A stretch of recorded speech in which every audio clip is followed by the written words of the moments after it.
어느 날 갑자기 모든 기억을 잃어버린다면, 내 자신이 누군지 모르는 상태가 된다면 막막한 현실을 어떻게 감당할 수 있을까요? 대한민국 노인 인구 10명당 1명 치매. 치매는 노인성 질환의 대표적인 질병이며 여러가지 원인으로 뇌기능이 손상되면서 발생합니다. 증상으로는 기억력, 언어 능력 등의 인지기능이 저하되어 일상생활에 장애가 발생하게 되며 종류로는 혈관성 치매, 알츠하이머병에서의 치매 등이 있습니다. 65세 이상 전체 인구 2009년 100명당 3.5명에서 2019년 100명당 9.7명으로 가파르게 증가 중이며 여성이 남성보다 2.4배 정도 더 많이 발병하는 것으로 측정됩니다. 오늘 시간은 인구 고령화에 따라 심각한 사회 문제를 야기하는 치매보험에 대해 알아보겠습니다. 치매는 노화가 진행될수록 누구나 발병할 수 있는 질병이며 매우 중요한 내용입니다. 끝까지 시청 부탁드립니다. 시청 전에 구독, 좋아요 부탁드립니다. 심플한 보험 지금 시작합니다.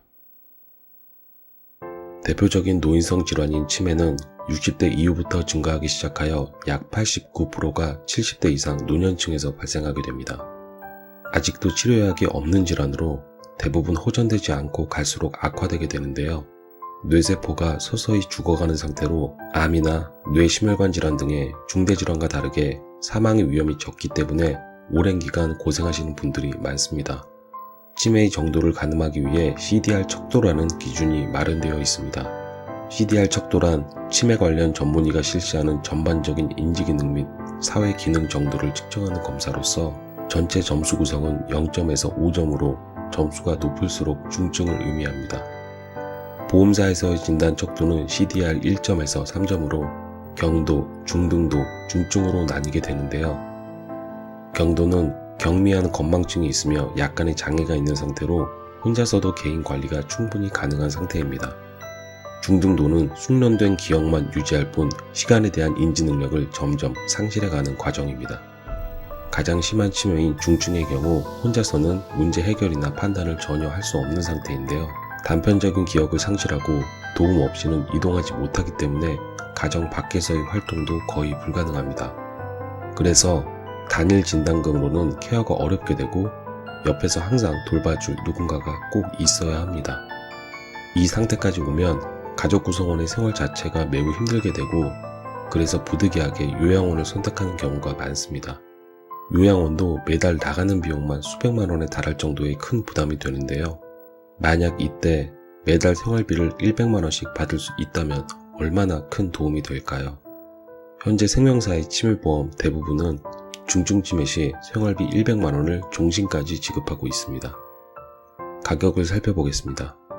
가장 일반적인 플랜으로 60세 여성 20년 납 90세 만기 기준 경도 200만원, 중등도 1천만원, 중증 2천만원까지 진단 자금을 받게 되는데요.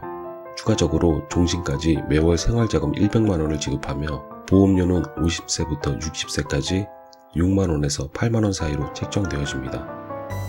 치매보험의 고지 의무는 1년과 5년으로 나뉘며 뇌심혈관 질환이나 치매 관련 정신질환 등의 병원 이력만 없다면 가능하여 일반 고지 의무에 비해 수월한 편입니다.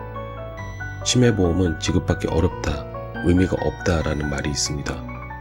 물론 중증 치매까지 걸릴 확률은 낮지만 그것이 내 가족이 될 때는 발병 시 매월 100만원의 생활자금은 정말 큰 도움이 됩니다.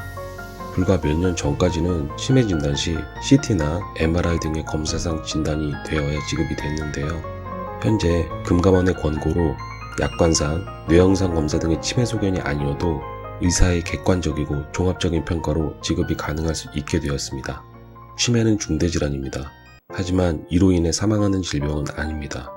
암보험과 마찬가지로 큰 어려움이 닥쳤을 때 보장받기 위한 상품인데요. 비용적인 부담을 느끼신다면 진단비나 생활자금의 보장을 절반으로 줄이는 것도 가능하고 진단금이 작은 경도나 중등도를 빼거나 낮추고 중증 치매와 생활자금만으로도 설정할 수가 있는데요. 2021년 무해지 환급형의 개정으로 현재 납기 후 해지 환급률이 많이 줄어든 상태입니다. 그래서 저축의 목적이 아닌 보장성 보험으로 내가 감당할 수 있을 만큼의 보험료로 가입하시는 게 가장 유리하다는 결론입니다. 오늘 영상을 보시고 궁금한 점이 있으시거나 지팀장과 상담을 원하시는 분들은 전화나 카톡으로 언제든지 문의를 주시기 바랍니다. 심플한 보험 오늘 시간 여기까지입니다. 시청해주셔서 대단히 감사합니다.